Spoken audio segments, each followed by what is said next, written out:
সর্বস্তরে 5G সহ পরবর্তী প্রজন্মের প্রযুক্তিগত সুবিধা প্রদানের লক্ষ্যে চলতি বছরের মার্চে মোবাইল অপারেটরদের একীভূত লাইসেন্স দেয় বিটিআরসি, যার আওতায় তারবিহীন ব্রডব্যান্ড ইন্টারনেট সেবা প্রদানের সুযোগ দেওয়া হয় মোবাইল অপারেটরদের।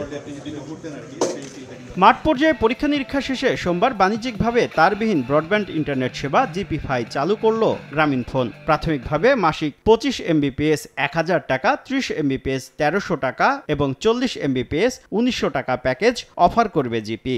ঢাকা, চট্টগ্রাম, সিলেট ও রাজশাহী শহরে জিপিফাই সংযোগ নিতে পারবেন গ্রাহকরা। সেবা পেতে একটি মডেম বা রাউটার ও অপারেটরের কাছ থেকে সাবস্ক্রিপশন নিতে হবে গ্রাহককে। সাবস্ক্রিপশন নিতে ওয়েবসাইটে গিয়ে পছন্দের সেবা অর্ডার করতে হবে। এরপর একজন কর্মী গিয়ে রাউটার ইনস্টল করবেন। 2 ধরনের রাউটার রয়েছে, যা কিনতে গুনতে হবে 4 থেকে 7,000 টাকা পর্যন্ত।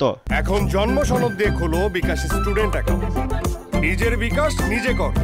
We are introducing for the first time in Bangladesh the first ever fixed wireless access service. We call it GPFi Unlimited.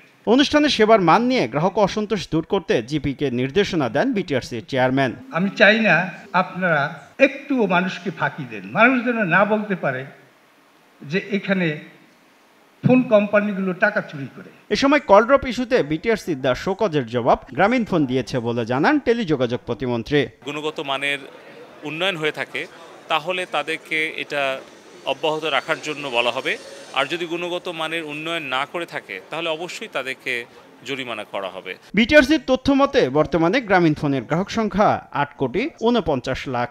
Spreading across Bangladesh. Shuvo Khan, Somoy Sangbad, Dhaka.